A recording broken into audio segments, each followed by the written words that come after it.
हमारे YouTube channel में आप लोग का स्वागत है। हम आप लोग को एक बेटी विदाई गीत सुनाती हूँ। मेरा बेटी विदाई गीत अच्छा लगे तो प्लीज़ सब्सक्राइब करें, लाइक करें और कमेंट करके बताएं मेरा बेटी विदाई गीत कैसा लगा। मड़वा के नीचे बैठी बेटी हो कवना रानी, मोतिया बरन चुवयास। मड़वा के नीचे बैठी बेटी हो कवना रानी, मोतिया बरन चुवयास। भीतर से निकलेली भाभी कवना रानी, सुना ननदिया हमार। भीतर से निकलेली भाभी कवना रानी, सुना ननदिया हमार। भोरही में बटै नदी तोहरी विदैया हो, काहे बाटै मनवा उदास। भोरही में बटै नदी तोहरी विदैया हो, काहे बाटै मनवा उदास।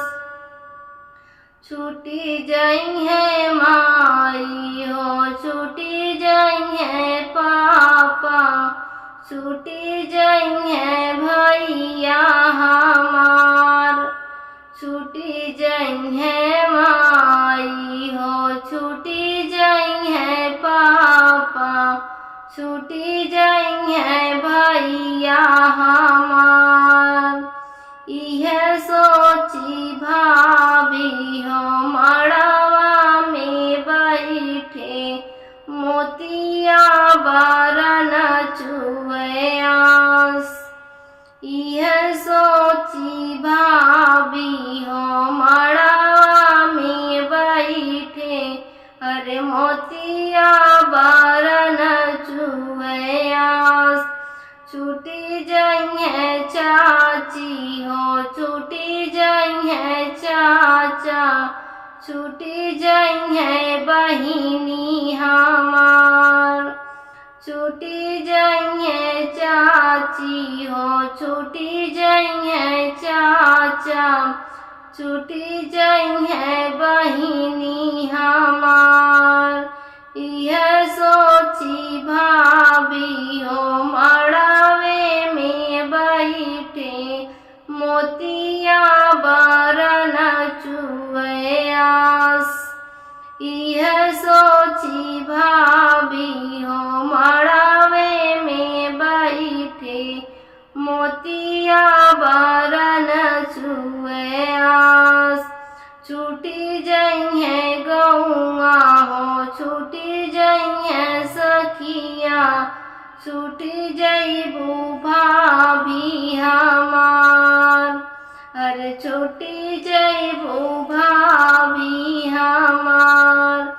यह सोची भाभी हो मड़वे में बैठे, मोतिया बरन चुवयास।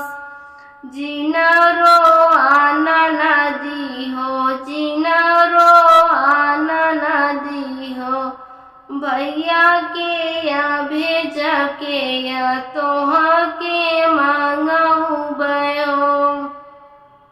जिनरो नदी हो, जिनरो नदी, भैया के भेजी के या तोह के मांगऊ बे। मेरा बेटी विदाई गीत अच्छा लगा हो तो प्लीज़ सब्सक्राइब करें, लाइक करें और कमेंट करके बताएं कैसा लगा।